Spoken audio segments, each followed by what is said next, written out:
Imagine two pianists sitting down at the same piano. The first one practices for 6 hours a day, repeating the same scales hundreds of times, forcing their fingers until they hurt. The second one practices for only 90 minutes, but in 3 months, he's playing pieces that the first one is still struggling with after a whole year. What's the difference between them? It's not talent or sheer dedication, or the lucky genetics that many people talk about. The difference lies in a neuroscientific discovery. Your brain wasn't designed to absorb information like a sponge. It was designed to grow through intelligent challenges. But how so? Simple. Your mind creates new neural connections when it's exposed to the right level of difficulty. Where something isn't too easy, but it's also not completely impossible. So, if you've been asking yourself why some people seem to learn everything so easily, 10 times faster, while you struggle to remember what you had for lunch yesterday, this video is for you, and it will change your perspective forever. The learning illusion. Passive versus active growth. 99% of people believe they learn in the comfort zone, repeating without intention, reviewing without strategy, and never challenging their brain intelligently. This is an illusion, but you won't fall for it, because you're about to understand why you need to train your brain like an athlete trains muscles, with precise cycles of pressure, recovery, and progression for something extraordinary to happen. Your brain isn't a hard drive that passively stores information. It's a living network of 86 billion neurons that literally rewires itself with every new learning experience. When you understand how this network works and stop working against it, you'll discover that you can learn in days what takes others months. Science has already mapped out this process, and now it's time for you to master it. The generation effect. The lie of easy learning. The first thing you need to understand is this. The biggest lie about rapid learning is that it should be easy, comfortable, and effortless.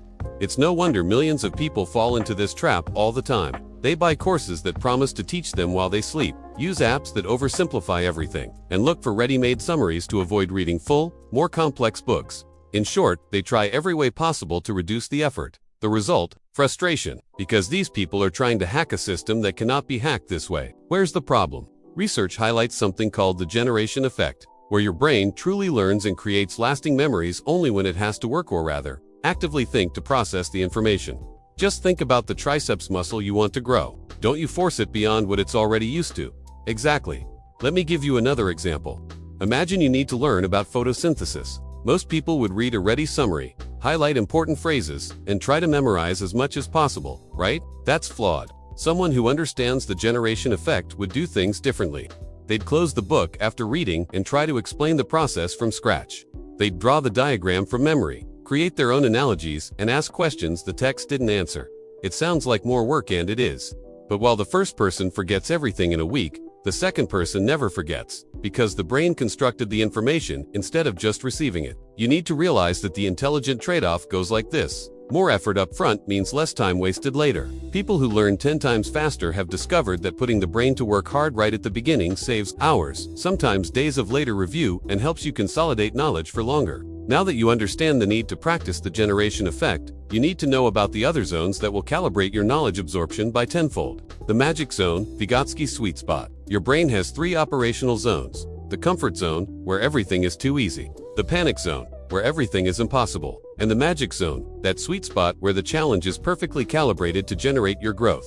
Vygotsky called this the zone of proximal development, ZPD, which is simply the distance between what you can already master alone and what you can learn with a little guidance. It's in this zone that your brain literally grows, forming new synaptic connections at an impressive speed, like one of those supercars you see around, with thousands of RPM and hundreds of horsepower. Let's say you're starting to learn to drive. On the first day, everything seems confusing. You can barely turn on the car or hold the steering wheel correctly, yet your brain is already at its limit trying to cope with so much new information. With time, you practice, train the movements, coordinating hand, foot, and eye simultaneously, and your neurons are working like crazy, creating new connections. Until months later, driving becomes almost automatic, and you don't even think about it anymore. You listen to music, talk, and do everything together. But that's where the problem lies, because when it gets too easy, many people get complacent. Looking at other aspects of life, people continue driving on autopilot in various areas. But people who learn 10 times faster do things differently. They constantly recalibrate the difficulty. For instance, an exceptional guitarist doesn't just play the same easy songs forever. He takes a piece slightly beyond his current capacity, breaks it down into small, challenging sections, practices each one until he masters it, and then puts it all back together, making sure each practice session pushes his brain into uncharted territory. So, you've realized that exceptional people train their brains to learn differently. And when you master this rhythm, you learn in days what others take months. But if you make a mistake in the middle of all this, make the mistake intentionally. Productive failure, turning mistakes into data. Okay, this will shock you. Making mistakes intelligently is more powerful for learning than passively getting things right. Science calls this productive failure. And very few people know how to use this tool in practice. I need you to imagine two people learning to play chess. The first one studies theory for weeks before playing a single game. The second plays 50 games, losing all of them before studying the theory. Who do you think learns faster? Counterintuitively, the second person. Why? Because every mistake creates what science calls cognitive hook-specific gaps that the brain is desperate to fill. And when you finally find the correct information, it fits into those gaps with a much greater force than if you had simply received it passively. It's like trying to put together a puzzle in the dark. You fumble, make mistakes, try to fit pieces in the wrong place. But when someone turns on the light and you see where each piece truly belongs, the image is engraved in your memory forever because you fought to find it. Bruce Lee, the martial arts master, intuitively mastered this concept. Every poorly executed strike wasn't a failure, it was immediate feedback that allowed his brain to calibrate and improve in real time. It was as if, when he made a mistake, his mind received messages like, the rotation was poorly positioned, reaction time was slow, the stance was unstable. Each error served as a fine-tuning mechanism, calibrating the next movements with an almost choreographed precision, as if his body learned to think in motion. And here's where the game changes. When you stop being afraid of mistakes and start using them as a tool, your learning speed explodes. The secret isn't to avoid mistakes, it's to turn the mistake into data. When you fail to solve a physics problem, don't just look at the correct answer. Analyze specifically where your logic failed. Or when you misuse an English word, don't just memorize the correct one, understand why your brain made that mistaken association. Every error analyzed in this way ensures that you never make the same mistake again, because your brain has a specific, emotional memory of that failure. It's as if it tells you, never again. But now you need to understand the science behind the timing of intelligent repetition. Spaced repetition, hacking your memory system. There's a popular myth that repetition is about quantity, but that's not true. Repetition is about the right timing. Spaced repetition is one of the most robust phenomena in neuroscience, and when you master its principles, you can literally hack your memory system, because your brain forgets predictably, and you can use that predictability to your advantage. Hermann Ebbinghaus's forgetting curve shows that new information takes only about an hour to start fading. That sounds discouraging, but it's actually liberating. Let me explain why. To prevent information from fading quickly, you're going to force your brain to recall information it was just starting to forget. By doing this, you exponentially strengthen that neural network. It's like reigniting a campfire when the embers are still hot.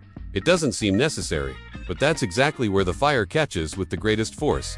So, pay attention, because this formula is simple but powerful. You will review what you are learning at 3 moments: 1 hour later, 1 day later, and 1 week later. Each review will strengthen the existing neural connections, as if you were pouring a bag of cement into the foundation of a house. But don't do it the way most people do, which is passively rereading their notes. That is one of the biggest wastes of time, because more important than when to review is how to review. Let's look at a practical example. Imagine you learned about the French Revolution in history class. An intelligent review would work like this. 1 hour later, close all materials and try to write down from memory the main events that led to the revolt, the phases of the revolution, and its outcomes. The next day, create your own analogy. For example, compare the social tension of the time to something current, like a pressure cooker about to explode. 1 week later, explain this content to someone in your own words, as if you were telling a story, involving them and not just dumping dates. Understand this: each review is not just repeating, it's active reconstruction. Your brain isn't just looking at it again, it's recreating its neural networks, strengthening connections, and integrating what you've learned into what you already know. But you must escape the multitasking mode, because dividing your attention is an assassin of learning. Microfocus, the attention bottleneck. Your attention is the bottleneck of all learning. Without focused attention, there is no memory formation. There is only the illusion of progress. We live in an era where our attention is constantly under attack, being fragmented into smaller and smaller pieces. Over time, we are increasingly losing our capacity for deep attention. And one of the biggest problems people carry is trying to learn something while doing other things. They study and check their phone every 5 minutes, switch between multiple browser tabs, and think they're being productive, but in reality, they are training their brains to never enter states of true learning. Your brain was not designed to be a multitasker. It was designed for concentrated bursts of intense attention. When you divide your attention, each task receives only a fraction of your cognitive capacity. It's like trying to fill 5 glasses simultaneously with 1 bottle. They all end up half full. The solution is to enter progressive microfocus, where you ridiculously start small, giving 2 minutes of absolute attention to a single task. Phone in airplane mode, no music, no distractions, just you and the material you want to learn. In the first few days, those 2 minutes will feel eternal. Your mind will beg you to check something, invent urgencies, and create physical discomfort. But that's normal. This annoying feeling means you're detoxing from the addiction to quick distractions. And something extraordinary happens when you persist. Your prefrontal cortex literally strengthens like a muscle that becomes more resistant with exercise.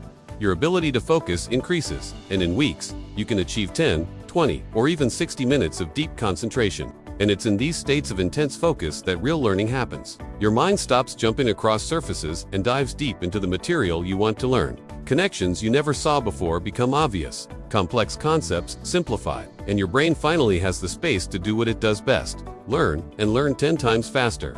Now let's move to the holy grail of accelerated learning, the flow state. The flow state. When learning becomes effortless, there is a mental state where learning becomes almost magical. Mihaly Csikszentmihalyi spent decades studying this phenomenon and named it flow state, where mind, brain, and body work as a single, ultra-efficient unit. Imagine Roger Federer at his peak, executing a one-handed backhand with millimeter precision. In that instant, there is no separation between him and the racket, between the look and the ball, between the decision and the movement. Time slows down. He isn't calculating the shot. He is the shot. This same state can be achieved in learning, and when it happens, you absorb information at a speed that seems supernatural. Hours pass like minutes, and complex concepts become transparent. But why? Because you're not forcing the learning, you are flowing through it. For you to enter this state, 5 elements must be perfectly aligned. Clear goal, absolute concentration, immediate feedback, balance between skill and challenge, and an intrinsically rewarding activity. When you align these elements, something extraordinary happens. Time distorts, difficulty disappears, and learning becomes the most natural thing in the world. But now that you have all the tools, let's integrate them into a cohesive system that transforms learning into high performance. The high-performance learning system first. Identify your power hour, the time of day when your brain is most alert. Morning is generally better for memory and focus. Early afternoon for creative thinking and unusual connections. Early evening for reviewing something lighter. Second, configure your environment. Remove everything that doesn't contribute to your focus. Your physical space programs, your mental space. Keep only the essentials in sight. Your brain judges priorities by what it sees. If there are 10 visible things, it tries to process everything simultaneously. Third, use the rule of progressive effort. Start every study session by asking, am I hitting the right level of difficulty? If it's not challenging enough, increase the complexity. If it's impossible, decrease it until you find your optimal zone. Your brain should work, not panic. Fourth, implement intelligent spaced repetition. Don't just review at the correct intervals, but force your brain to actively reconstruct knowledge with every review. Fifth, become a true whole brain learner. Don't limit yourself to one learning style. Your brain processes visual information tens of thousands of times faster than text. So, use mind maps, colors, and diagrams. But also develop skills for learning by listening, doing, and experimenting. When you combine these elements, you create a personalized system where each component amplifies the others, and your learning skyrockets. Conclusion: reprogram your brain finally. I'm going to tell you what most people don't want to hear.